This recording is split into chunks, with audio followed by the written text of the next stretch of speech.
मरी री री सारे बच्चे आ जाओ, ब्रेक ब्रेक ब्रेक ब्रेक खत्म तम तम और डिट डिट डिट चलो। आओ भाई आओ, let's begin let's begin let's begin let's begin. Welcome back after the break. Break के बाद आप सबका स्वागत है एंड स्वागत करते हैं हम वहीं जहां से हम शुरू हुए थे। सर कहां से शुरू हुए थे, कितनी बार पढ़ोगे सर यही सेम टू सेम चीज। Overall objective of independent auditor. क्या करें, हर शब्द कुछ कहता है। वो एशियन पेंट्स की ऐड आती है ना, हर घर कुछ कहता है, तो मैंने कहा यहां हर शब्द कुछ कहता है। वो शब्द क्या कहता है तो वो मुझे आपको समझाना पड़ता है, उसमें सारा टाइम चला जाता है, फिर हम वापस आ जाते हैं। तो अपनी विक्रम और बेताल की कहानी तो चलती रहेगी। अब आंसर क्या कहते हैं, हमारा ओवरऑल ऑब्जेक्टिव है रीजनेबल एश्योरेंस लेनी है। एक बार रीजनेबल एश्योरेंस मिल गई तो हम अपना ओपिनियन बनाएंगे, ओपिनियन के बाद कंक्लूजन भरेंगे और रिपोर्ट देके आगे बढ़ेंगे। अब ब्रेक पे जाने से पहले मैंने आपको एक सवाल के साथ छोड़ा था। सर सवाल क्या था, हम रीजनेबल एश्योरेंस क्यों लेते हैं, एब्सोल्यूट एश्योरेंस क्यों नहीं लेते, 100% गारंटी क्यों नहीं लेते कि फाइनेंशियल स्टेटमेंट में कोई भी मटेरियल मिसस्टेटमेंट नहीं है, कोई भी ऐसी मिसस्टेटमेंट नहीं है जिससे यूजर्स ऑफ फाइनेंशियल स्टेटमेंट्स को फर्क पड़ता है। तो इसका जवाब है सचिन तेंदुलकर। इसका जवाब है सचिन तेंदुलकर। सर सचिन तेंदुलकर का क्या मतलब है, आईला। सर फिर से बोल के दिखाओ, आईला। सर आईला का क्या मतलब है, इनहेरेंट लिमिटेशंस ऑफ ऑडिटिंग। सारे बच्चे मेरे साथ लिखेंगे, सारे बच्चे मेरे साथ लिखेंगे, एक एक करके फटाफट मेरे साथ लिखना स्टार्ट करो। इनहेरेंट लिमिटेशंस ऑफ ऑडिटिंग यानी, एक अभी गाना आया था ना, केसरिया तेरा इश्क है पिया, उसमें फिर एक टॉप पॉइंट आता है, कितनों की लव स्टोरियां। तो मैंने कहा यहां पे लव स्टोरियां नहीं है, यहां पे मजबूरियां हैं। यहां क्या है, यहां है मजबूरियां। सर किसकी मजबूरियां, मैंने कहा अलग अलग तरह की वैरायटी ऑफ मजबूरियां हैं। सबसे पहली मजबूरी क्या है सर, सबसे पहले है उनकी मजबूरी। क्या आपने वो बचपन में ऐड देखी है, ये मजबूर हैं आप नहीं, ठीक है। वैसे ही आपने बोलना है मैनेजमेंट बड़ा मजबूर है। सर क्यों, क्योंकि जब ये लोग फाइनेंशियल स्टेटमेंट बनाते तो उसमें दिक्कतें आती हैं, जैसे कि नेचर ऑफ फाइनेंशियल रिपोर्टिंग।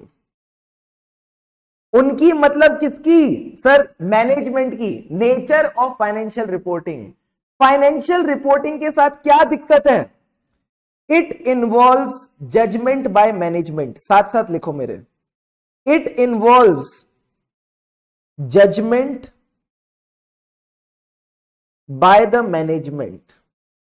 क्या ये बात समझ आई, हाँ सर। अभी इसको मैं और एक्सप्लेन करूंगा, ठीक है। सेकंड मजबूरी किसकी है, हमारी मजबूरी। सर हमारी मजबूरी क्या है, ध्यान से लिखो, हमारी यानी ऑडिटर की। कह रहे फाइनेंशियल रिपोर्टिंग की नेचर तो ठीक है, ऑडिट प्रोसीजर्स की नेचर में भी दिक्कत है। Nature of audit procedures. अब ऑडिट प्रोसीजर में क्या दिक्कत है, हमारी मजबूरी क्या है सर, हमारी मजबूरी है हम मैनेजमेंट पे डिपेंडेंट है। हमारी मजबूरी है हम मैनेजमेंट पे डिपेंडेंट है, यानी सबसे पहला पॉइंट आप क्या लिखेंगे, ब्रैकेट में लिखना, ये बात आप पेयर में मत लिखना, डिपेंडेंट ऑन द मैनेजमेंट। जब आप किसी पे डिपेंडेंट हो तो सामने वाले की मर्जी है, वो आपको कंप्लीट इंफॉर्मेशन देता है कि नहीं देता, वो आपके साथ कंप्लीट इंफॉर्मेशन शेयर करता है या नहीं करता as audit evidence. So management may not provide complete information to the auditor। जो मैनेजमेंट है वो ऑडिटर को कंप्लीट इंफॉर्मेशन नहीं देगी। अब सवाल उठता है क्यों नहीं देगी, क्यों नहीं देगी बाबा, क्यों नहीं देगी। जब ऑडिटर ऑडिट करने आया तो उसका हक है कि वो ये इंफॉर्मेशन इकट्ठी करे। तो मैनेजमेंट कंप्लीट इंफॉर्मेशन क्यों नहीं दे रही सर, मैनेजमेंट कंप्लीट इंफॉर्मेशन नहीं दे रही क्योंकि उसके मन में चोर है, उसके मन में चोर है। सर उसके मन में चोर है, यानी there is a feeling of fraud, there is a feeling of fraud. And fraud क्या है? सोची समझी चाल। बोलो मेरे साथ, फ्रॉड क्या है? सर फ्रॉड है सोची समझी चाल। सोची समझी चाल को अंग्रेजी में क्या बोलेंगे? फटाफट बताओ, सोची समझी चाल को अंग्रेजी में क्या बोलेंगे? सर इसको अंग्रेजी में बोलते हैं sophisticated and carefully organise scheme. जब आदमी चोरी करता है तो क्या वो चोरी ऐसे करेगा कि सामने वाले को पता चल जाए कि उसने चोरी करी है, या वो चोरी इस तरह से करेगा कि कल को कोई पता भी ना लगा पाए इसने चोरी करी है? सर वो बड़ा सोच समझ के चोरी करेगा, धूम टू वाली चोरी करेगा कि कोई उसको पकड़ ना पाए। तो whenever management will do a fraud, it will be a sophisticated and carefully organise scheme which are designed to conceal it, which are designed to conceal it. कहीं ना कहीं उसको छुपाने के लिए, कहीं ना कहीं उसको छुपाने के लिए मैनेजमेंट एक sophisticated and carefully organise scheme करेगी। कंसील मतलब छुपाना, लड़कियां यूज करती है ना कंसीलर मेकअप के फॉर्म में, तो वो क्या होता है, वो भी कुछ रहता है कंसील करने के लिए। तो यही पॉइंट आपने यहां पे ध्यान रखना है। मैनेजमेंट क्या करेगा? Sophisticated and carefully organise scheme use करेगा टू कंसील, कि भाई हमने जो फ्रॉड किया वो दिखे ना। अब सारे बच्चों के मन में एक सवाल, सर मैनेजमेंट ने फ्रॉड किया है तो पकड़ लो, बोलो क्या कहते हो? फैजान क्या कहते हो? पकड़ ले। लवन्या क्या कहती हो? पकड़ ले। अंकुर क्या कहते हो? पकड़ ले। श्रुति कहती है पकड़ लो। मैंने कहा कैसे पकड़ ले? सबने बोला पकड़ लो भाई, पकड़ लो, मैनेजमेंट को पकड़ लो। मैंने कहा कैसे पकड़ ले भाई, कैसे पकड़ ले, कैसे पकड़ ले, कैसे पकड़े? क्या ऑडिट इन्वेस्टिगेशन है? Answer is no. मैंने कहा इनको पकड़ने के लिए हमारे पास इन्वेस्टिगेशन वाली पावर्स ही नहीं है, इनको पकड़ने के लिए हमारे पास इन्वेस्टिगेशन वाली पावर ही नहीं है। Audit is not an investigation, जो हमारा ऑडिट है वो इन्वेस्टिगेशन नहीं है। यही पॉइंट आपने ध्यान में रख के चलना है, यही पॉइंट आपने ध्यान में रख के चलना है। Audit is not an investigation. तो जो स्पेशल पावर्स होती है, जो स्पेशल पावर्स होती हैं सर किसकी? सर्च की, ये स्पेशल पावर्स ऑडिटर के पास है ही नहीं, ये स्पेशल पावर्स ऑडिटर के पास है ही नहीं। तो यही पॉइंट आपने ध्यान में रखने हैं, यही पॉइंट आपने ध्यान में रखने हैं। जल्दी से बताओ क्या ये तीनों बातें दिमाग में गई? ये वाला पॉइंट में एक बार डिस्कस कर लो। अगर मैनेजमेंट ने मान लो कोई अकाउंटिंग एस्टीमेट बनाया है, ठीक है, तो इस अकाउंटिंग एस्टीमेट को बनाने में जजमेंट लगी होगी। हाँ सर जजमेंट लगी होगी। अब उसकी जजमेंट मेरी जजमेंट अलग अलग हो सकती है, तो कौन कहे कौन सी जजमेंट 100% करेक्ट है, कौन कहे कौन सी जजमेंट 100% करेक्ट है? तो you can not say anything is 100% correct. तो यहां पे भी ये कभी भी 100% राइट नहीं हो सकते। तो पहली लिमिटेशन है मैनेजमेंट की limitation, nature of financial reporting, it involves judgement by the management. दूसरी है nature of audit procedure. Sir audit procedure की नेचर क्या है? ऑडिटर मैनेजमेंट पे डिपेंडेंट है, ऑडिटर मजबूर है, उसके हाथ बंधे हुए हैं। क्यों? क्योंकि मैनेजमेंट उसको कंप्लीट इंफॉर्मेशन नहीं देता। क्यों नहीं देता? क्योंकि मैनेजमेंट के मन में चोर है, there is the feeling of fraud. तो पकड़ लो। कैसे पकड़ ले, कैसे पकड़ ले, कैसे पकड़ ले? Audit is not an investigation. फटाफट बताओ क्या ये दोनों पॉइंट्स क्लियर हैं? यस और नो। क्या यहां तक सारी बात क्लियर है? अगर क्लियर है तो फटाफट मुझे यहां पे बताओ, is this clear or not? Note down कर लो अगर चाहो तो, इसको फटाफट आप नोट डाउन भी कर सकते हो दोनों पॉइंट्स को, उनकी लिमिटेशन, हमारी लिमिटेशन, फिर मैं आपको थर्ड लिमिटेशन बताऊंगा, फिर मैं आपको थर्ड वाली लिमिटेशन बुक से करवाऊंगा, third and fourth from the book. जल्दी से इसको नोट डाउन करो।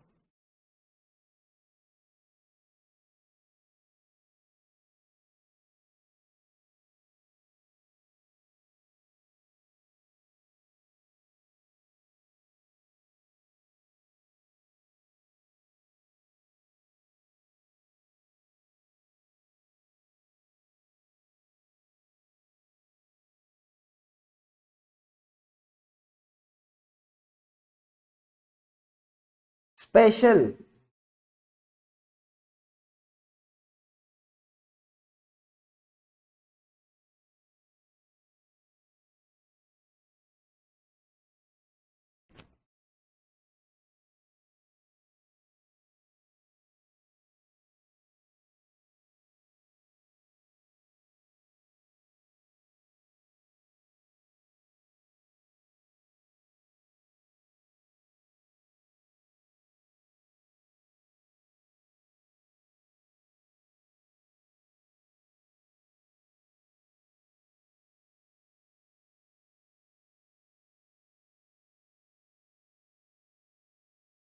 जल्दी से बताइए, note it down.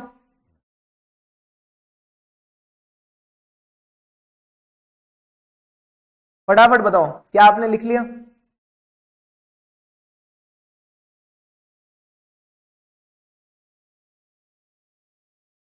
Done sir.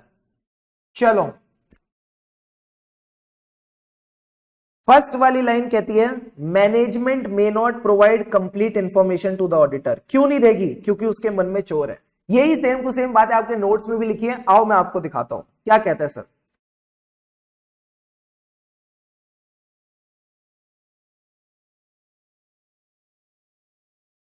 कह रहे auditor is not expected and cannot reduce the audit risk to zero.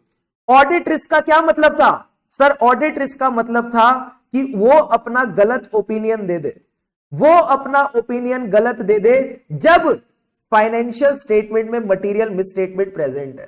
तो फाइनेंशियल स्टेटमेंट में मटेरियल मिसस्टेटमेंट है और ऑडिटर कहता है कि मिसस्टेटमेंट नहीं है। तो जब वो बोलता है कि मिसस्टेटमेंट नहीं है और वो बोल देता है कि फाइनेंशियल स्टेटमेंट में मटेरियल मिसस्टेटमेंट नहीं है, जबकि फाइनेंशियल स्टेटमेंट में मटेरियल मिसस्टेटमेंट थी, तो अगर इसने गलत ओपिनियन दे दिया तो सर इसको क्या बोलते हैं? ऑडिट रिस्क कहते हैं। क्या ऑडिट रिस्क को जीरो किया जा सकता है? The answer is no, it is not possible to reduce the audit risk to zero. इसी तरह यह कहता है आप एब्सोल्यूट अश्योरेंस नहीं ले सकते, आपको रीजनेबल अश्योरेंस से ही काम चलाना पड़ेगा। आपको रीजनेबल अश्योरेंस से ही काम चलाना पड़ेगा। सर क्यों? Because there are inherent limitations of auditing. इनको आप क्या बोलते हो सर? इनको बोलते हैं मजबूरियां। इनको अपन क्या बोलते हैं? इनको बोलते हैं मजबूरियां। सबसे पहले उनकी मजबूरी, सर उनकी मजबूरी यानी नेचर ऑफ फाइनेंशियल रिपोर्टिंग, ये आपके पेज नंबर 5 पे दिया हुआ है। ठीक है, जल्दी से आओ sir. Nature of financial reporting मतलब जब भी मैनेजमेंट फाइनेंशियल स्टेटमेंट बनाती है, क्या वो 100% करेक्ट होंगे? क्या उनमें कोई मिसस्टेटमेंट का स्कोप नहीं है? Answer is no. आपने पढ़ा है अकाउंटिंग एस्टिमेट्स बनाने के लिए मैनेजमेंट की जजमेंट इन्वॉल्व है। तो जहां भी जजमेंट इन्वॉल्व है, judgement can not be absolutely right. Facts right होते हैं, जजमेंट कभी राइट नहीं होती। तो यह कहता है preparation of financial statement involves judgement by the management in applying the requirements of applicable FRF. Sir applicable FRF यानी जो भी हमारे अकाउंटिंग स्टैंडर्ड्स हैं, जो भी हमारा शेड्यूल 3 कहता है, उन चीजों को कंप्लाई करने के लिए कई बार मैनेजमेंट को जजमेंट अप्लाई करनी पड़ती है to the facts and circumstances of the entity. Example के तौर पे हमारी जो एंटिटी है, लेट से उसके खिलाफ कोई केस चल रहा है, उस केस में, उस लिटिगेशन में मैनेजमेंट को लगता है कि इनको पेनल्टी पे करनी पड़ेगी। सर कितनी? लेट से 500 करोड़ रुपीस। इनको 500 करोड़ की पेनल्टी पे करनी पड़ेगी। ये अब क्या है सर? ये मैनेजमेंट की जजमेंट है। ये मैनेजमेंट की जजमेंट है। एक्चुअल जो नोटिस है, एक्चुअल नोटिस लेट से 1000 करोड़ रुपीस का है। अब मैनेजमेंट कहती है कि नहीं, हमारा जो लॉयर है वो कहता है 500 करोड़ में काम निपट जाएगा। अब एक बात बताओ, क्या प्रोविजन बनाना एक जजमेंट है? Answer is yes. There is a uncertainty कि इसकी अमाउंट क्या होगी। और क्या हमें AS 29 अलाउ करता है मैनेजमेंट को जजमेंट बनाने के लिए? हाँ। तो ये कहता है भले ही एक्चुअल नोटिस 1000 करोड़ का हो, हमको फर्क नहीं पड़ता। हम जानते हैं कि एक्चुअल में हमको सिर्फ 500 करोड़ ही देने पड़ेंगे, एक्चुअल में हमको 500 करोड़ ही देने पड़ेंगे। इसी का लेके मैनेजमेंट ने प्रोविजन बनाया। अब ऑडिटर क्या बोले? कल को ये 500 करोड़ का 700 करोड़ हुआ तो 200 करोड़ की तो मटीरियल मिसस्टेटमेंट हो जाएगी। अगर 500 करोड़ का 1000 करोड़ हुआ तो 500 करोड़ की मटीरियल मिसस्टेटमेंट हो जाएगी। तो क्या मैं बोलूं ये ग्रे एरिया है? ये ऐसा एरिया है जहां पे आपका मुंह बंद रहेगा और आप मैनेजमेंट को कुछ नहीं कह सकते। क्यों? क्योंकि यहां पे जजमेंट बाय द मैनेजमेंट है। क्या ये पॉइंट समझ में आया? तो जहां भी मैनेजमेंट अकाउंटिंग एस्टिमेट्स बनाएगा, प्रोविजंस बनाएगा, अनुमान लगाएगा, अनुमान कभी भी 100% राइट नहीं हो सकता, ऊपर नीचे होने के काफी चांसेस हैं। आई बात समझ? Yes sir. इसी के साथ साथ फाइनेंशियल स्टेटमेंट बनाते वक्त मैनेजमेंट के कई सारे सब्जेक्टिव डिसीजंस होते हैं, असेसमेंट्स होती हैं, plus there is a degree of uncertainty. Sir degree of uncertainty का क्या मतलब है? जो एक्चुअल आउटकम है, जो एक्चुअल आउटकम है, it can vary from the prediction. जो आपकी प्रिडिक्शन है उसके कंपैरिजन में एक्चुअल आउटकम कैन वेरी। तो क्योंकि ये अनसर्टेनिटीज है, सब्जेक्टिव डिसीजंस हैं, यहां पे देयर आर चांसेस कि मैनेजमेंट गलत हो सकता है। तो पहली इनहेरेंट लिमिटेशन किसकी है? सर उनकी है। उनकी मजबूरी है कि फाइनेंशियल स्टेटमेंट बनाने के लिए there is a need for the judgement by the management, plus there is lot of subjectivity involve. Subjectivity किसमें? डिसीजंस में, असेसमेंट्स में, plus there is a degree of uncertainty. क्या ये पॉइंट समझ में आया? हाँ sir. This is about management. अब हमारी मजबूरी, यही सवाल आईसीआई ने आरटीपी नवंबर 21 और 22 में पूछा था। तो this is a golden chance for you, this is a golden chance from you. हो सकता है आपके एग्जाम में भी 3 नंबर का ये सवाल दिखे। तो सर ये क्या कहता है? कहता है there are practical and legal limitation on auditor. Auditor बेचारा मजबूर है हालातों के हिसाब से, लॉज एंड रेगुलेशन के हिसाब से टू ऑब्टेन एविडेंस। एग्जाम्पल देके बताओ क्या क्या सारी चीजें आएंगी। अरे वेरी फ्रॉम द प्रिडिक्शन, जो आप प्रिडिक्ट कर रहे हो उससे एक्चुअल आउटकम वेरी कर सकता है, उन दोनों में डिफरेंस हो सकता है। अब इधर देखो, ये कहता है कि ऑडिटर के हाथ क्यों बंधे हुए हैं? सर ऑडिटर मैनेजमेंट पे डिपेंडेंट है। भले ही चाहो तो यहां पे लिख लो, ऑडिटर क्या है? ये मैनेजमेंट पे डिपेंडेंट है। क्योंकि डिपेंडेंट है, इसके हाथ बंधे हुए हैं, management may not provide complete information. There is always a possibility that management और others may not provide complete information that is relevant to the preparation and presentation of financial statement or that has been requested by the auditor। तो पहला point तो आपने ये ध्यान में रखना है। अच्छा बताओ उन्होंने कंप्लीट इंफॉर्मेशन क्यों नहीं दी? क्योंकि उनके मन में चोर है। सर चोर है मतलब fraud, and fraud is a सोची समझी चाल। अंग्रेजी में कहते हैं sophisticated and carefully organise scheme. तो पकड़ लो। अरे कैसे पकड़ ले? Audit is not an investigation. जल्दी से बताओ क्या तीनों पॉइंट्स की इंटरलिंकिंग दिमाग में बैठी या नहीं बैठी? ऑडिट इन्वेस्टिगेशन नहीं है तो जो लीगल पावर्स हैं सर्च वाली वो हमारे पास नहीं आती। फटाफट बताओ क्या ये तीनों के तीनों पॉइंट दिमाग में बैठे? जल्दी से देखो और मुझे बताओ। Recall the points and type in the chat box D D D. Done, डनाडन, डन। आरटीपी नवंबर 21, नवंबर 22, यही सवाल आईसीआई ने पूछा था। स्वाहा।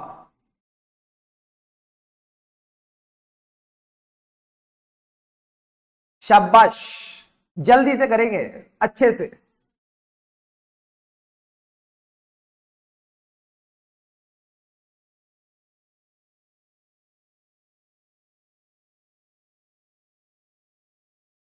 क्लियर है ये बात?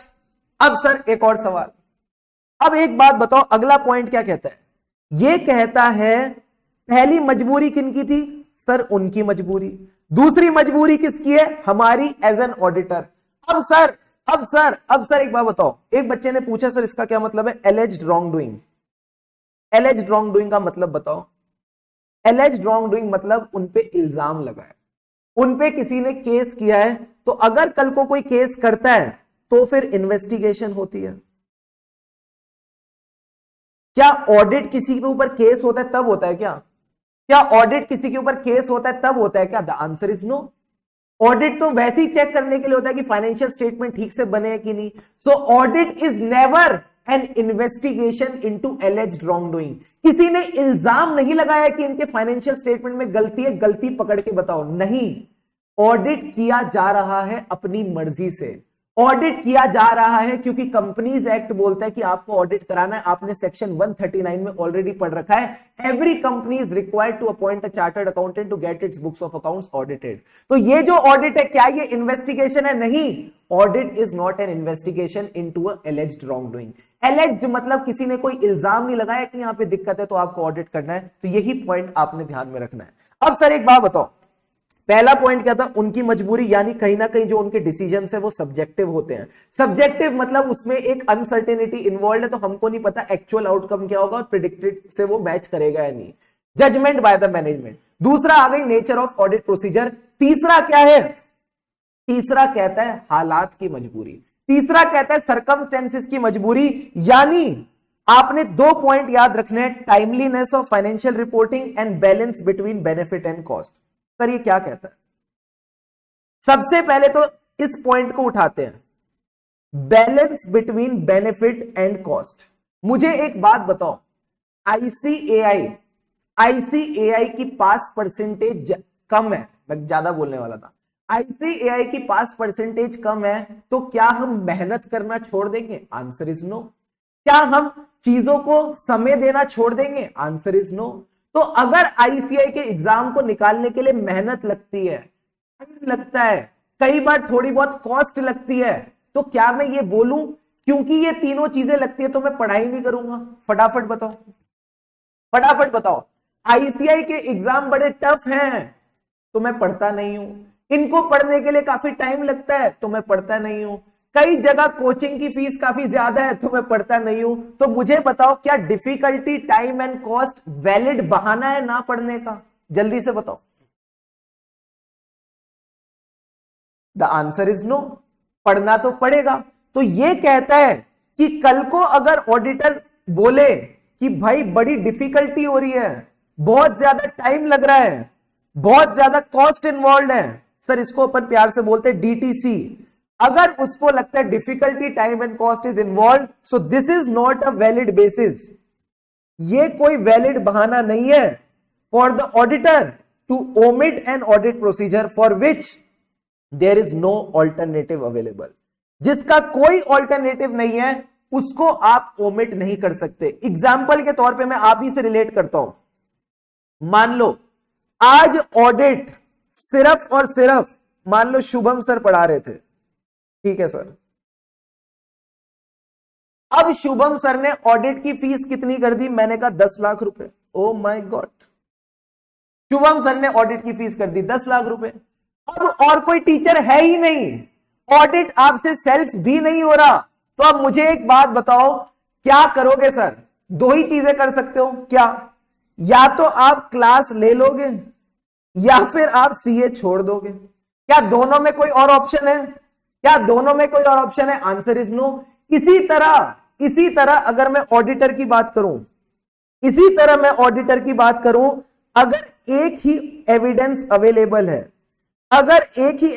अवेलेबल है, और उस एविडेंस को पकड़ने के लिए, उस एविडेंस को लेने के लिए उसको डिफिकल्टी लग रही है, टाइम लग रहा है, कॉस्ट लग रही है, तो भाई साहब उसको लेना पड़ेगा, उसको ये एविडेंस लेना पड़ेगा। उसका कोई और ऑप्शन अवेलेबल नहीं है। He has to collect this audit evidence, there is no option available to it. Sir मान लो एविडेंस नहीं मिला, मान लो ये एविडेंस नहीं मिला, तो फिर वो क्या करेगा? अगर एविडेंस नहीं मिला तो फिर इस केस में he will decide the impact on his opinion.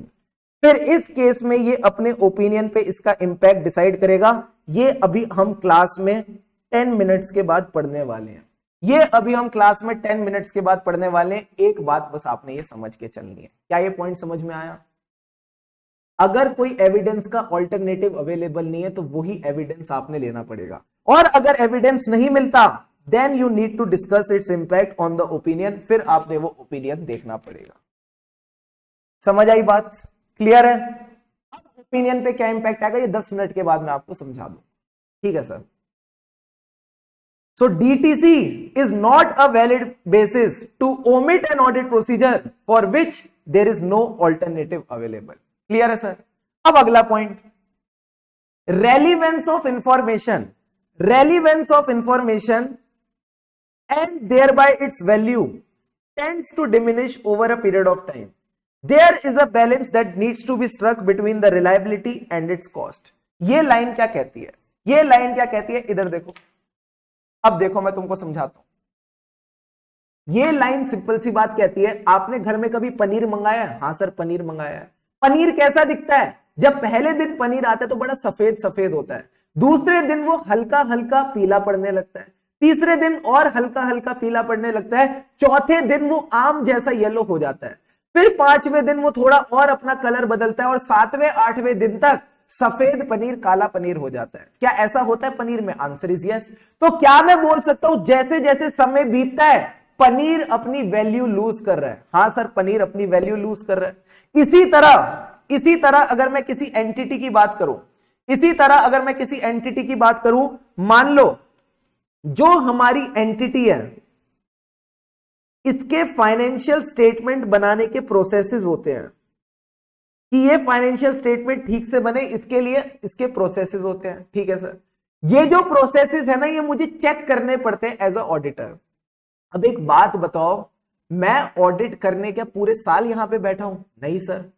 अगर मैं बोलूं फाइनेंशियल ईयर 22-23 है, ये जो फाइनेंशियल ईयर है 22-23 इसके मुझे प्रोसेसेस चेक करने हैं, तो मैक्सिमम मैं क्या करूंगा, मैं मार्च में आऊंगा, मैं मार्च के प्रोसेसेस चेक कर लूंगा।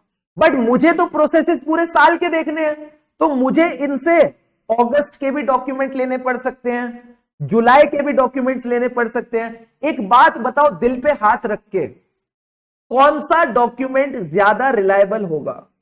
कौन सा डॉक्यूमेंट ज्यादा रिलायबल होगा? मार्च वाला जो मैं खुद अपने सामने देख के ले रहा हूं, या फिर अगस्त और जुलाई वाले? फटाफट बताओ, which document will be more reliable in this case? मार्च वाला या अगस्त और जुलाई वाले? मैंने ऐसी रैंडमली कोई 3 महीने उठा लिए ये चेक करने के लिए कि इनके फाइनेंशियल स्टेटमेंट बनाने के प्रोसेसेस सही है कि नहीं। सबने बोला मार्च, ऐसा क्यों? तुम्हारा फेवरेट फेस्टिवल होली है जो तुमने मार्च चुना। सर अगस्त वाले डॉक्यूमेंट्स में हेरा फेरी हो सकती है, जुलाई वाले डॉक्यूमेंट्स में हेरा फेरी हो सकती है, हमको क्या पता एक्चुअल में उस टाइम पे सब कुछ ठीक था कि नहीं। तो क्या तुम ये कहना चाहते हो रेलिवेंस और value of the information tends to diminish over a period of time? जैसे जैसे टाइम बीतता है, वैसे वैसे इंफॉर्मेशन की वैल्यू गिरती है, वैसे वैसे उसकी इंफॉर्मेशन की वैल्यू गिरती है। क्या तुम भी मेरे सामने वो कहना चाहते हो? हाँ सर हम यही कहना चाहते हैं। यही बात आईसीआई ने लिख रखी है, यही बात आपके स्टैंडर्ड ऑन ऑडिटिंग 200 में लिखी है। देखो क्या कहता है, ये कहता है relevance of information thereby its value tends to diminish over a period of time. There is a balance that needs to be struck between the reliability and cost. अब एक बात बताओ, कुछ बच्चे बोलेंगे सर आप ना पूरे साल बैठ के, आप ना यहां पे पूरे साल बैठ के अपनी बिग बॉस वाली आंख लेके पूरे साल इनके प्रोसेसेस को देखते रहो। मैंने कहा वेरी गुड, मैं पूरे साल इनकी प्रोसेसेस को देखते रहता हूं, बट एक बात बताओ क्या इससे मेरी ऑडिट की जो कॉस्ट है वो बढ़ नहीं जाएगी? हाँ सर ऑडिट की कॉस्ट बढ़ जाएगी। तो आपको क्या करना है, आपको यहां पे बैलेंस मेंटेन करके चलना है, आपको यहां पे बैलेंस मेंटेन करना है। सर बैलेंस किसके चीज में? Benefit of audit and the cost which is involve in audit. इन दोनों चीजों के बीच में आप कहीं ना कहीं बैलेंस मेंटेन करके चलोगे। इतनी सी बात बस आपने ध्यान रखनी है। क्या ये पॉइंट क्लियर है पूरा का पूरा? आई बात समझ? Yes sir. Example, financial statement making processes tested for March more reliable than rest of the months. आई बात समझ सर? अब आई होप यहां तक तीनों पॉइंट क्लियर है। अब आता है sir fourth point, and the fourth point is the सबसे क्यूट वाला पॉइंट। ये पॉइंट क्या कहता है? Other matters that affect limitations on audit. कहता है कुछ ऐसे सब्जेक्ट मैटर्स हैं जहां पे ऑडिटर की जो एबिलिटी है to detect the material misstatement, ये सबसे ज्यादा सिग्निफिकेंट है। यहां पे मिसस्टेटमेंट्स पकड़ना बहुत ही मुश्किल है। बताओ मटेरियल मिसस्टेटमेंट पकड़ना मुश्किल कब होगा? सर जब फ्रॉड होगा। फ्रॉड पकड़ना मुश्किल क्यों है? क्योंकि audit is not an investigation. क्योंकि ऑडिट इन्वेस्टिगेशन ये तो फ्रॉड पकड़ना मुश्किल है। मैं बताऊं फ्रॉड में भी कौन सा वाला फ्रॉड? जब एक बंदा फ्रॉड करेगा या ढेर सारे बंदे मिलके फ्रॉड करेंगे? सर जब ढेर सारे बंदे मिलके फ्रॉड करेंगे। जब ढेर सारे बंदे मिलके फ्रॉड करते हैं उसको क्या कहते हैं? सर उसको कहते हैं कॉल्यूजन। उसको क्या कहते हैं? कॉल्यूजन। कॉल्यूजन का क्या मतलब है? एक बंदा, दो बंदे, तीन बंदे, चार बंदे, पांच बंदे, सबने मिलके सोची समझी चाल लगाई, सबने मिलके फ्रॉड किया। दूसरा, इंप्लॉय का फ्रॉड तो सीनियर मैनेजमेंट पकड़ लेगी, बट अगर सीनियर मैनेजमेंट ने फ्रॉड किया तो कौन पकड़ेगा? तो दूसरा फ्रॉड जिसको पकड़ना बड़ा टफ है उसको अपन कहते हैं फ्रॉड इन्वॉल्विंग सीनियर मैनेजमेंट। क्या फ्रॉड वाला पॉइंट समझ में आया? हाँ सर। फ्रॉड में कौन सा फ्रॉड पकड़ना मुश्किल है? सर एक तो कॉल्यूजन, एक आपका सीनियर मैनेजमेंट वाला। ये फ्रॉड वाले बात हम चैप्टर नंबर 5 में वापस डिस्कस करेंगे। चैप्टर नंबर 5 में मैं वापस आपको इसके पास लेके आऊंगा। अभी के लिए बस इतना याद रखो, फ्रॉड वाले एरिया में मटेरियल मिसस्टेटमेंट पकड़ना मुश्किल है। ठीक है सर। दूसरा, क्या आपने AS 18 पढ़ा है? रिलेटेड पार्टी, फटाफट बताओ। Have you studied AS 18?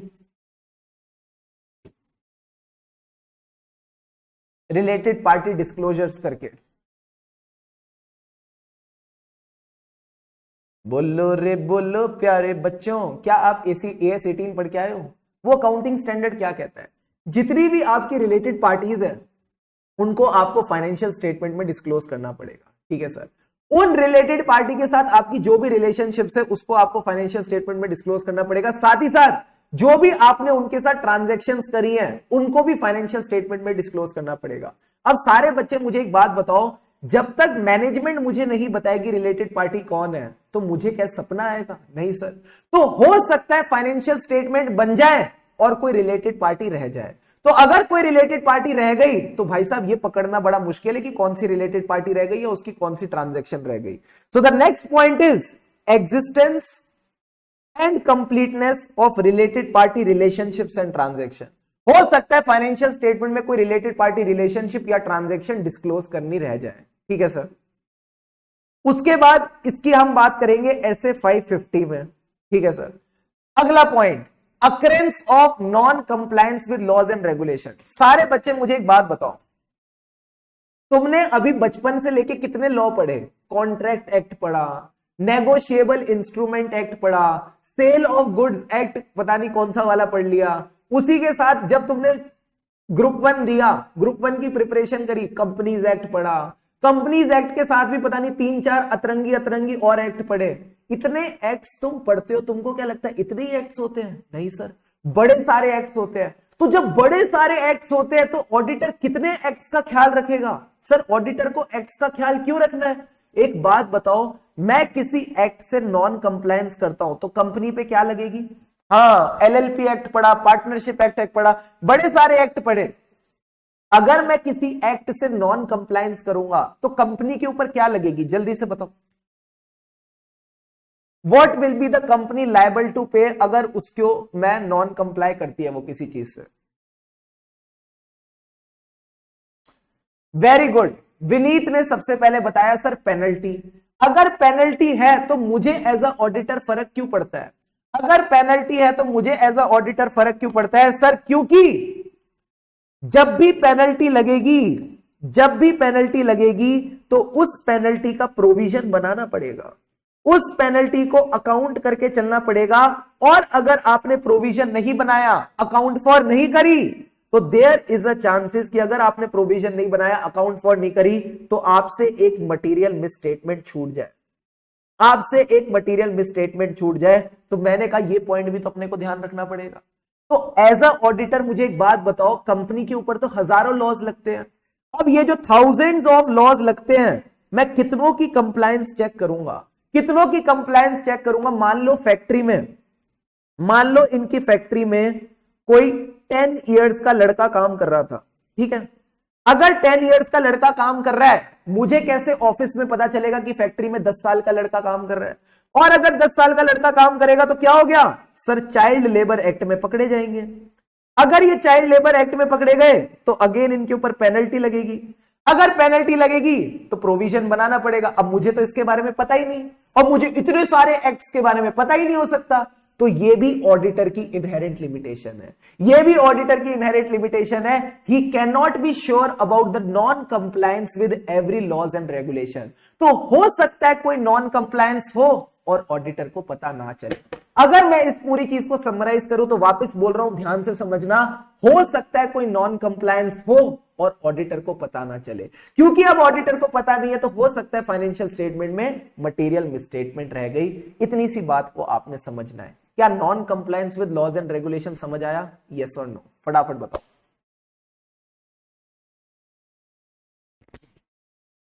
पूरा कच्चा चिट्ठा सब खोल दिया आपके सामने। अब जल्दी से बताओ, is this point clear or not?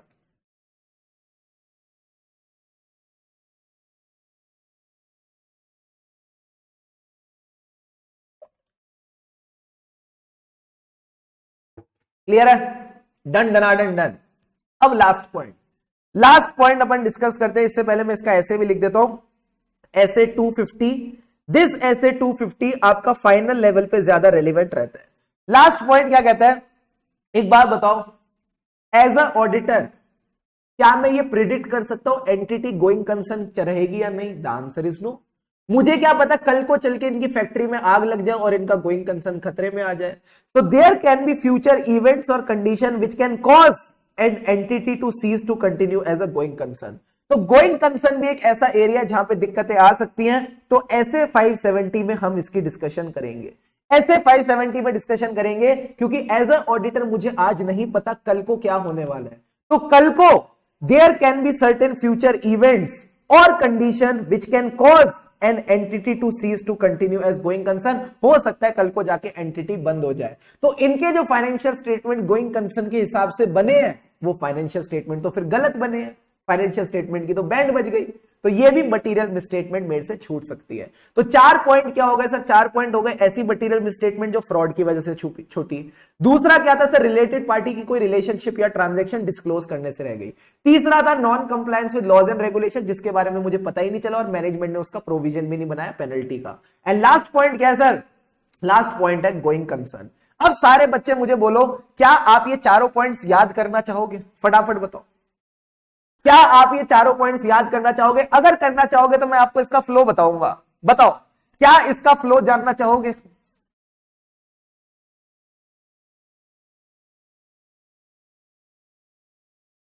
फटाफट बताओ। Yes sir. अब समझो इसका flow. You can also note it down in your book notes. Other matters,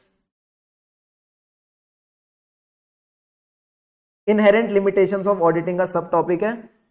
just for your understanding ऐसा लिख दो, these are the areas where the chances of not detecting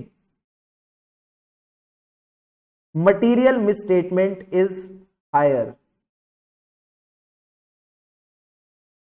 chances of non detecting the material misstatement is higher.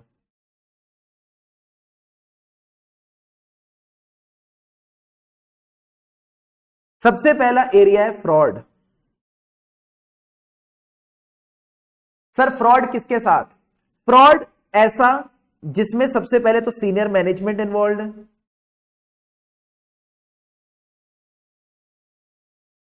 दूसरा fraud लोगों ने मिलकर किया, that is it involves collusion. ये वाला फ्रॉड हो गया। अब एक बात बताओ, क्या फ्रॉड ये अकेले अकेले करेंगे? The answer is no. Fraud अकेले अकेले नहीं करेंगे। तो फ्रॉड किसके साथ किया? मैंने कहा फ्रॉड इन्होंने किया मिलके विद द रिलेटेड पार्टी। ये फ्रॉड इन्होंने अकेले अकेले नहीं किया, सेकंड पॉइंट में इन्होंने किया इसको विद द रिलेटेड पार्टीज। तो आपका सेकंड पॉइंट आ जाता है related party, relationships and transactions. जब मैं रिलेटेड पार्टी के साथ फ्रॉड करूंगा, क्या ये compliance with laws and regulation है या non compliance with laws and regulation? Sir this is a non compliance with laws and regulation. So अगला पॉइंट क्या कहता है? अगला पॉइंट कहता है basically you are not complying with laws and regulation, आप लॉज एंड रेगुलेशन से comply नहीं कर रहे हो। जब भी लॉज एंड रेगुलेशन से कंप्लाई नहीं करोगे तो इतनी भारी पेनल्टी लगेगी, इतनी भारी पेनल्टी लगेगी, कितनी भारी पेनल्टी कि आपका गोइंग कंसर्न ही खतरे में आ जाएगा, कि आपका गोइंग कंसर्न ही खतरे में आ जाएगा। यही पॉइंट्स आपने बेसिकली इसमें ध्यान रखने हैं, यही पॉइंट्स आपने ध्यान में रखने हैं। फटाफट इसको नोट डाउन करो जल्दी से। यही 4 बातें आप ध्यान में रख के चलेंगे। फ्रॉड किसके साथ? मैंने कहा रिलेटेड पार्टी के साथ।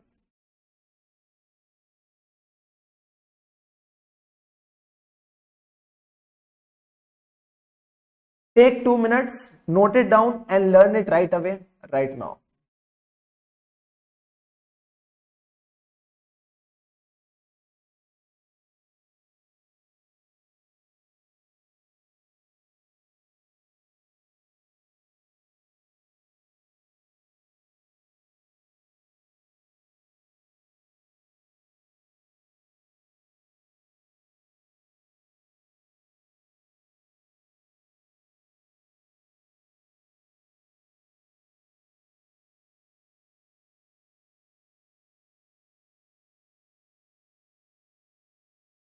एक बात बताऊं मैं आपको, ये सारी चीजें समझाना कोई बड़ी बात नहीं है। ये जो अपन इंटरलिंकिंग करते हैं ना, इससे आपके दिमाग में चीज बैठ जाती है, इससे आपको समझ आता है कि हाँ पहला पॉइंट है फ्रॉड, फ्रॉड पकड़ना मुश्किल है। फिर आप सोचो कि सेकंड पॉइंट क्या था, क्योंकि सर ने तो बड़ी सारी बातें समझाई थी, तो फिर आपका दिमाग दौड़ेगा सर क्या, फ्रॉड किसके साथ, फ्रॉड किसके साथ का क्या मतलब है, रिलेटेड पार्टी। तो सेकंड पॉइंट रिलेटेड पार्टी आया। अब मैंने रिलेटेड पार्टी के साथ फ्रॉड किया, तो इसके बाद कुछ ऐसा पॉइंट था non compliance with laws and regulation, मतलब मैंने लॉज एंड रेगुलेशन से कंप्लाई नहीं किया। तो फिर आपका दिमाग कहेगा इतनी पेनल्टी लगेगी, इतनी पेनल्टी लगेगी, इतने छेद करेंगे, इतने छेद करेंगे कि कंफ्यूज हो जाए गोइंग कंसर्न है या नहीं। सो लास्ट पॉइंट क्या आ गया सर, गोइंग कंसर्न। यही आपने अपने दिमाग की ना कॉमन सेंस याद रखनी है। अब मैं एक बात बताता हूं, ये जो चीज है ना, ये 2 तरीके के बच्चों को समझ आएगी। सर क्या? एक तरीके के बच्चों को जिनका थोड़ा दिमाग में कॉमन सेंस जाती है ना आसानी से, उनको लगेगा यार इसमें तो कुछ भी नहीं था, उनको आसानी से समझ आएगी। दूसरे तरीके के जो बच्चे हैं ना, जिनको कॉमन सेंस नहीं है, जिनको दिक्कतें आती हैं, they will not be able to grasp it. तो अगर आप इसको ग्रेस्प कर पा रहे हो, बी थैंकफुल टू गॉड।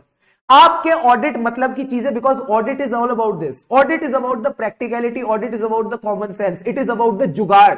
जितना आपका माइंड जुगाड़ू है, जितना आपका माइंड दौड़ सकता है, उतना ज्यादा आपको ऑडिट अपने आप समझ आएगा। जैसे ही पहला पॉइंट समझ आया, दूसरा पॉइंट, दूसरा, तीसरा, तीसरा, चौथा, डन। और कुछ करने की जरूरत ही नहीं है। अब 4 में से 4 नंबर ना मिले तो मुझे बताना, ये गेम है सारी की सारी। आई बात समझ? Done sir. तो यहां आपके सारे पॉइंट्स कवर हो जाते हैं। अब सर एक सवाल है, सवाल क्या है? Rajiv and company chartered accountant successfully carried out the audit of RDX limited. Rajiv ने किसका ऑडिट किया सर? आरडीएक्स का। After the completion of audit, they were found that material misstatements due to fraud, which were not noticed and reported by the auditor. कह रहे कई सारी ऐसी misstatements मिली जो ऑडिटर ने नोटिस नहीं करी और उसके बारे में कुछ कर नहीं पाया। मैनेजमेंट एलेजेस, मैनेजमेंट कहती है this is a failure on the part of auditor comment. MTP October 20 का सवाल है। तो सबसे पहले तो आप बोलोगे सर हो सकता है कुछ मटीरियल मिसस्टेटमेंट रह जाए, क्यों? Because of inherent limitations of auditing. So कहता है because of inherent limitation of auditing there is always a unavoidable risk. एक ऐसी रिस्क है जिसको आप अवॉइड करके नहीं चल सकते। सर क्या रिस्क है?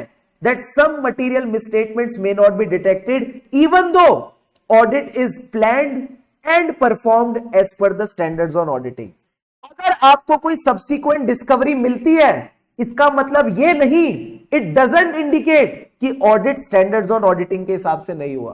तो पहला पॉइंट आप क्या याद रखेंगे सर? पहला पॉइंट आप याद रखेंगे इनहेरेंट लिमिटेशंस ऑफ ऑडिटिंग की वजह से there is a unavoidable risk. बोलो मेरे साथ, इनहेरेंट लिमिटेशंस ऑफ ऑडिटिंग की वजह से there is a unavoidable risk that some material misstatement may not be detected even though आपने जो ऑडिट प्लान किया, परफॉर्म किया, वो as per standards on auditing किया। तो जो मैनेजमेंट जो कह रही है ना सब्सिक्वेंट डिस्कवरी हुई है मटीरियल मिसस्टेटमेंट की, इसका मतलब ये नहीं ऑडिट ऐसे इसके हिसाब से नहीं हुआ। तो पहले दोनों पॉइंट में आप क्या करोगे? पहले दोनों पॉइंट में आप ऑडिटर की साइड लोगे, क्या हो गया? हाँ, पहले दोनों पॉइंट में आप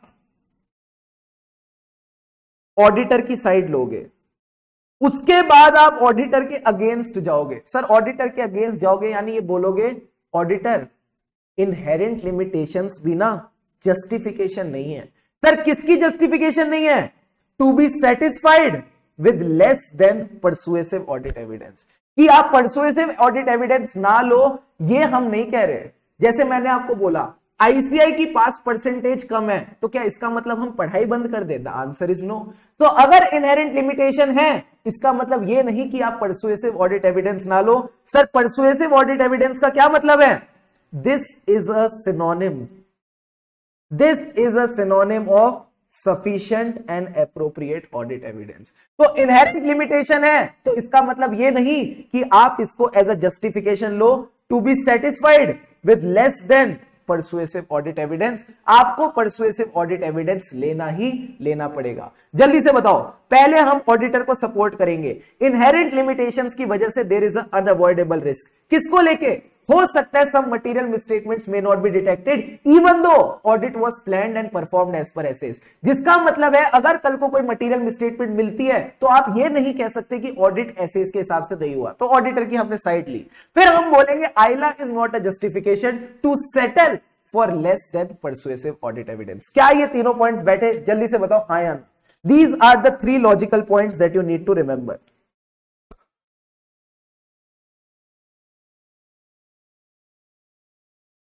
फटाफट बताओ।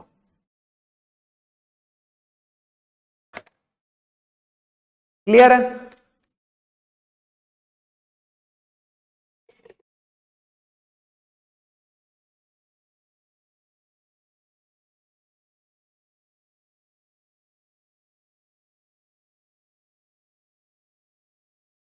अब एक बात बताओ, मुझे कैसे पता चलेगा ऑडिट एसेस के हिसाब से हुआ? Whether the auditor has perform the audit in accordance with SAs. तो कहता है अगर ये 3 चीजें एसेस के हिसाब से हुई हैं तो ऑडिट एसेस के हिसाब से हुआ है। Audit procedure perform, audit evidence obtained and suitability of the audit report on the evaluation of that evidence. क्या ये तीनों पॉइंट हम पहले पढ़ चुके हैं? जल्दी से बताओ। क्या इन तीनों पॉइंट्स के बारे में मैंने आपको एक डायग्राम दिया था? Audit evidence, audit procedures, audit evidence, audit report. फटाफट बताओ, क्या इन तीनों पॉइंट्स को हम ऑलरेडी डिस्कस नहीं कर चुके? बोलो रे बोलो प्यारे बच्चों।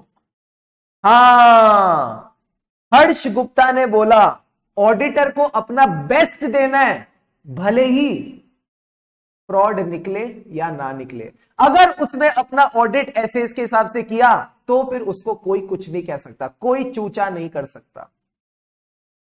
यस सर, प्रोसेस में डिस्कस किए थे। तो मैं बोलूं अगर आपने वो पूरा प्रोसेस एज पर एसेस किया है तो आप सेफ हो। ठीक है, तो यही पॉइंट आपने ध्यान में रख के चलना है।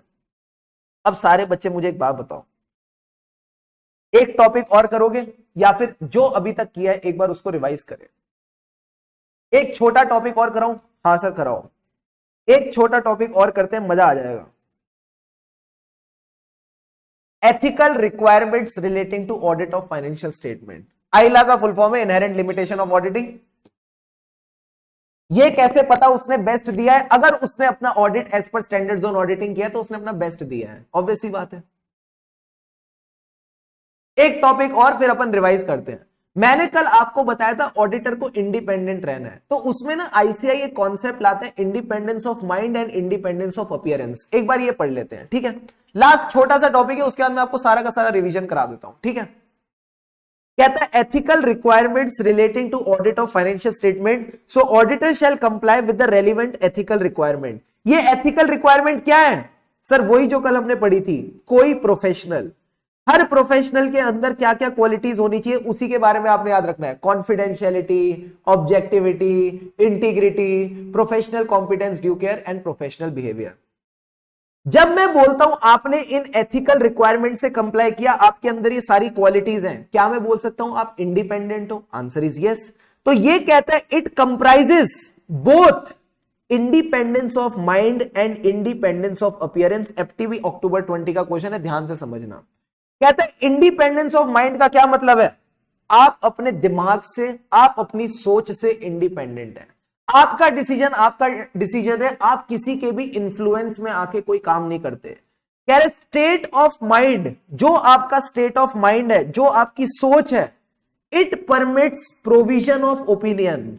यानी आप अपने माइंड से जो ओपिनियन बनाओगे ये किसी की भी इंफ्लुएंस से अफेक्ट नहीं होगा। यानी मैं कह सकता हूं आप ऑब्जेक्टिव हो, आपके अंदर ऑब्जेक्टिविटी है, आप किसी के भी बहकावे में नहीं आ रहे। जो आपका माइंड है वो खुद ओपिनियन बना रहे without being affected by the influences of others, allowing the individual to act with integrity and exercise objectivity and professional scepticism.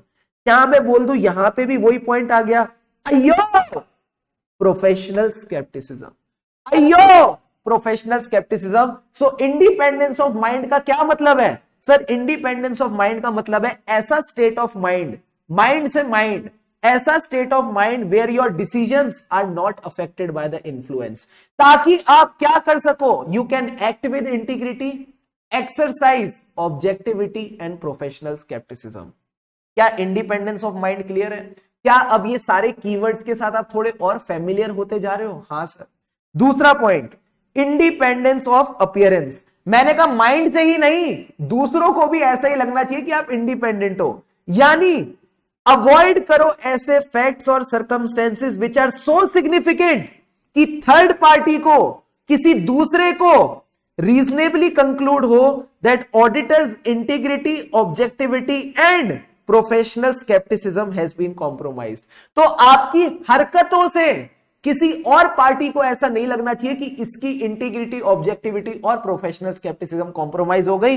इसको अपन कहते हैं इंडिपेंडेंस इन अपीयरेंस।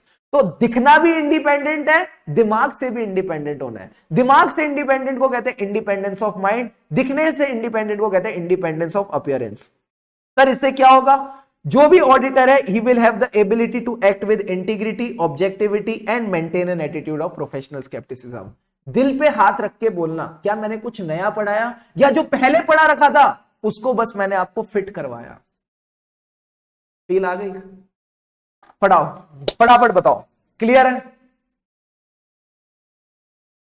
क्लियर है? क्लियर है? क्लियर है? हाँ, be and appear to be independent, उसका मतलब मैंने आपको अब बताया है। Auditor shall be and appear to be independent. Be का क्या मतलब है? इंडिपेंडेंस ऑफ माइंड, ऐसा स्टेट ऑफ माइंड जहां पे आप किसी के इन्फ्लुएंस से अफेक्ट नहीं होते and you are able to maintain integrity, objectivity and professional scepticism. And second point क्या है? Independence of appearance. And independence of appearance मतलब थर्ड पार्टी को ऐसा नहीं लगना चाहिए कि आपकी इंटीग्रिटी, ऑब्जेक्टिविटी और प्रोफेशनल स्केप्टिसिज्म कॉम्प्रोमाइज हो चुके हैं।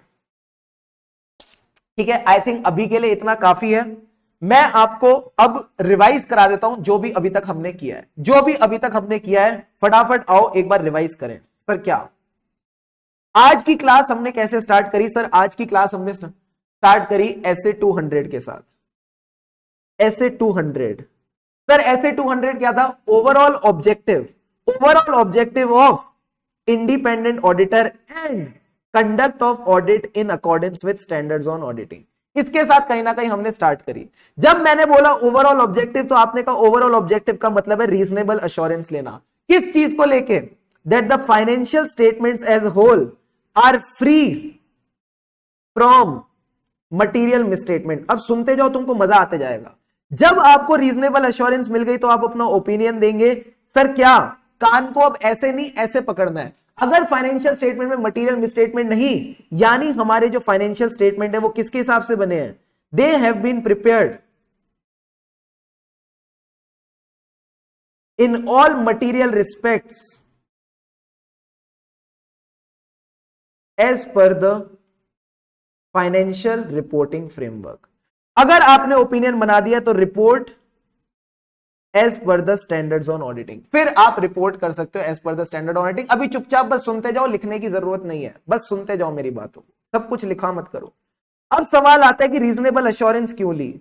हम रीजनेबल अश्योरेंस क्यों ले रहे हैं? हम एब्सोल्यूट अश्योरेंस क्यों नहीं ले रहे? हमने एब्सोल्यूट अश्योरेंस क्यों नहीं ली? इसी के साथ हमने ब्रेक के बाद स्टार्ट किया था। सर एब्सोल्यूट अश्योरेंस इसलिए नहीं ले रहे because of inherent limitations of auditing.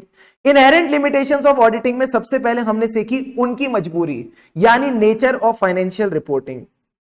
जो नेचर ऑफ फाइनेंशियल रिपोर्टिंग है उसमें कहीं ना कहीं क्या है, जजमेंट बाय द मैनेजमेंट। जो मैनेजमेंट है उसकी जजमेंट इन्वॉल्व है। There is a sort of subjectivity involve. हम प्रिसाइजली नहीं कह सकते ये सही है या नहीं। दूसरा, nature of audit procedures. Nature of audit procedure क्या कहते हैं sir? Nature of audit procedure कहते हैं हम मजबूर हैं, यानी management may not provide complete information. Management हमको कंप्लीट इंफॉर्मेशन नहीं देगी। क्यों नहीं देगी? Because of fraud. उसके मन में चोर है, and fraud is a sophisticated and carefully organise scheme. जो फ्रॉड है वो sophisticated and carefully organise scheme है। एंड लास्ट पॉइंट क्या कहता है? फ्रॉड पकड़ लो। मैंने कहा नहीं पकड़ सकते, because audit is not an investigation. जो हमारा ऑडिट है ये इन्वेस्टिगेशन नहीं है।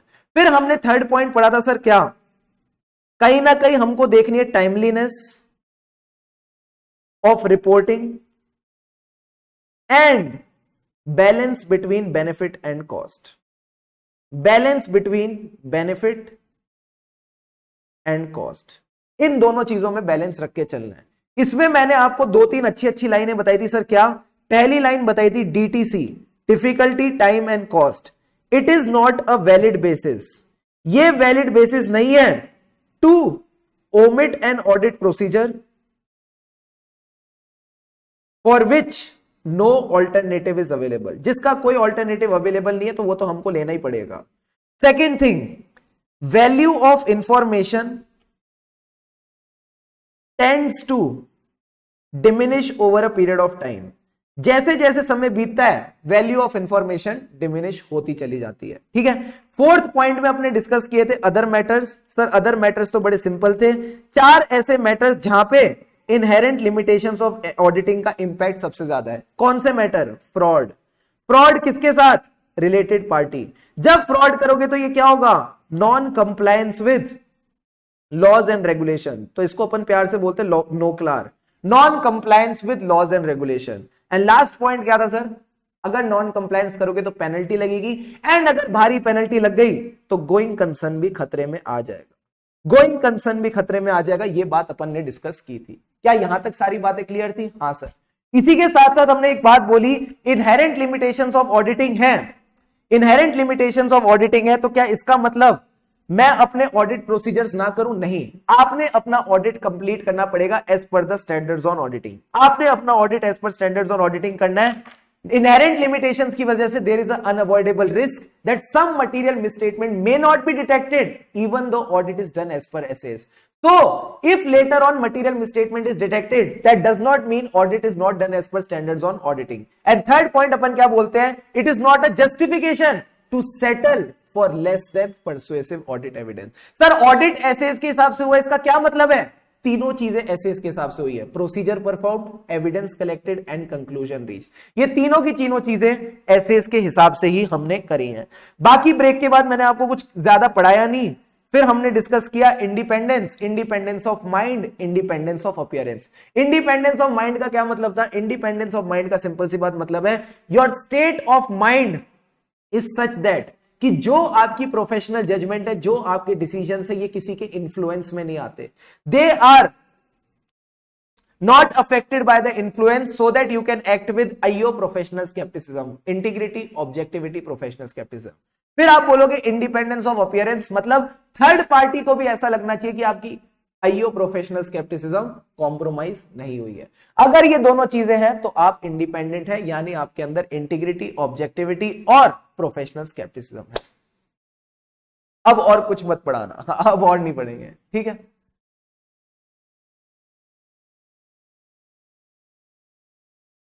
बहुत प्यारे प्यारे बच्चे हैं। आओ तुमको एक मस्त बात बताऊं। एक बच्चा कहता है गवर्नमेंट को क्या फायदा ऑडिट कराने का जब ऑडिट के बाद भी फ्रॉड निकलता है। मुझे एक बात बताओ, तुम अपने घर पे ताला क्यों लगाते हो जब तुमको पता है ताला तोड़ के चोर अंदर घुस सकता है? फटाफट बताओ। तुम अपने घर पे ताला क्यों लगाते हो जब तुमको पता है ताला तोड़ के घर पे चोर घुस सकता है? घर खुला छोड़ दो, बोलो चोरों को आओ आओ चीजें उठाओ, आओ आओ चीजें उठाओ। नालायक नंबर 1 सोच है ये। किसी चीज में कुछ गैप है, इसका मतलब ये नहीं कि हम ये सोचें कि उसको ऐसे ही छोड़ दें। तो ऑडिट में एटलीस्ट चांसेस तो है ना कि कोई गड़बड़ होगी तो पकड़ा जाएगा, बट अगर किसी ने बहुत ही सोच समझ के फ्रॉड कर रखा है, you can't do much about it. तो यही पॉइंट आपने समझनी है, यही पॉइंट आपने समझना है। ऑडिट से कम मैनेजमेंट के मन में डर रहेगा, उसके मन में खौफ रहेगा कि कल को अगर ऑडिटर ने फ्रॉड पकड़ा तो वो सेंट्रल गवर्नमेंट को बता देगा। क्या आपने 143 सबसेक्शन 12 पढ़ा है कंपनी ऑडिट में? कंपनी ऑडिट में सेक्शन 143(12) कहता है कि 1 करोड़ या उससे ज्यादा का फ्रॉड मिले तो सेंट्रल गवर्नमेंट को बताना पड़ेगा। तो हमेशा मैनेजमेंट के मन में एक डर रहेगा। सर रीजनेबल अश्योरेंस रह गया, वो हमने ब्रेक से पहले किया था और उसमें मैंने आपको ये बताया था, reasonable assurance means a high but not absolute level of assurance. Sir ऐसा करो, हमको थोड़े क्वेश्चंस दो, आज हम क्वेश्चंस करके आना चाहते हैं। क्या तुम क्वेश्चंस करके आओगे? हाँ सर हम क्वेश्चंस करके आएंगे। फटाफट आओ, तुम कहो मैं ना मानू, ऐसा हो नहीं सकता। थोड़े से क्वेश्चंस दे रहा हूं घर पे करने के लिए, चुपचाप करके आना। ठीक है सर, डन। आप कहते हो तो हम पक्का क्वेश्चंस करके आएंगे। जल्दी से आओ, क्वेश्चंस मार्क करें for your homework. Question number 2, explain the objective of audit as per SA 200। तो ओवरऑल ऑब्जेक्टिव आपने लिखना है कि आपको चाहिए reasonable assurance that the financial statement as a whole are free from material misstatement. And एक बार रीजनेबल अश्योरेंस मिल जाती है तो आप अपना ओपिनियन बनाएंगे एंड रिपोर्ट करेंगे एंड कम्युनिकेट करेंगे as per standards on auditing. तो ये आपका आरटीपी May 22 का है और May 22 आई थिंक एग्जाम्स वगैरह में भी ये पूछा हुआ है।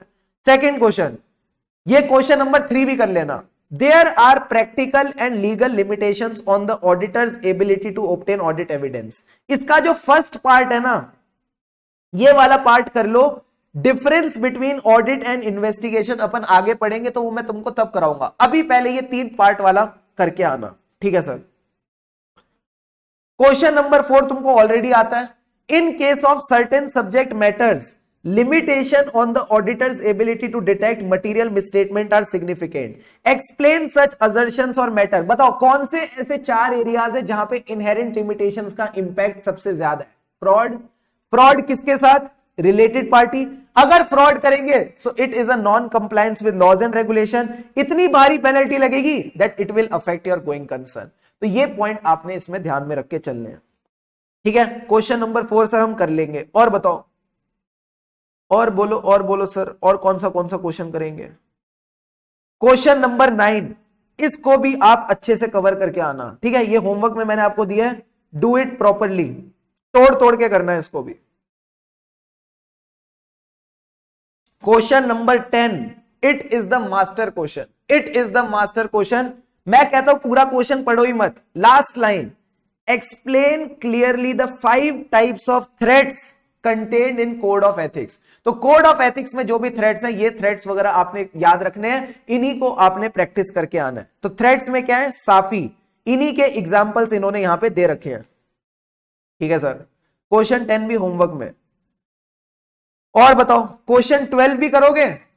सर और क्वेश्चन दो, बच्चे कह रहे और क्वेश्चन दो। ये लो क्वेश्चन 12 भी तुम्हारा होमवर्क। आरटीपी May 19 Jan 21 क्या कह रहा है? Fundamental principles of professional ethics. Sir ये फंडामेंटल प्रिंसिपल्स क्या थे? कोई professional, confidentiality, objectivity, integrity, professional behaviour, professional competence and due care.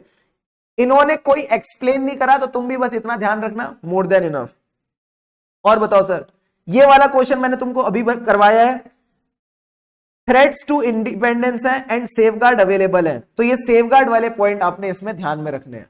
हाँ, इतना कम होमवर्क कौन देता है? अभी दे रहा हूं, थोड़ा और दे रहा हूं, रुको।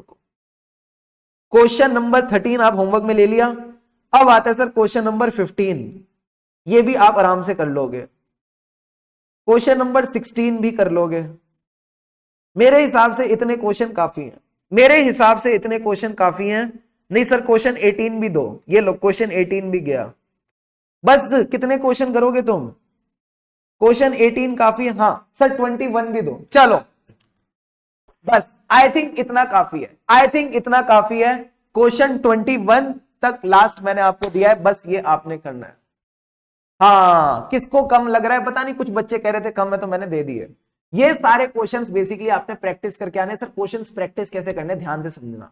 पहले तो नोट्स को रिवाइज करो, जो नोट्स में आपको पोर्शन कराया उसको रिवाइज करो, उसके बाद इन क्वेश्चंस को ना स्क्रिबल करो कि क्वेश्चन देखो और याद करो कौन कौन से पॉइंट्स आपके दिमाग में स्ट्राइक हो रहे हैं, उनको आप रजिस्टर पे स्क्रिबल करो और आंसर से कंपेयर करो क्या आपका आंसर मैच हो रहा है या नहीं हो रहा।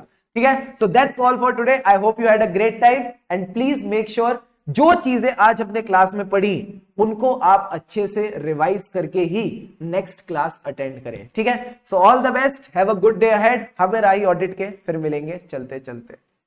एंजॉय।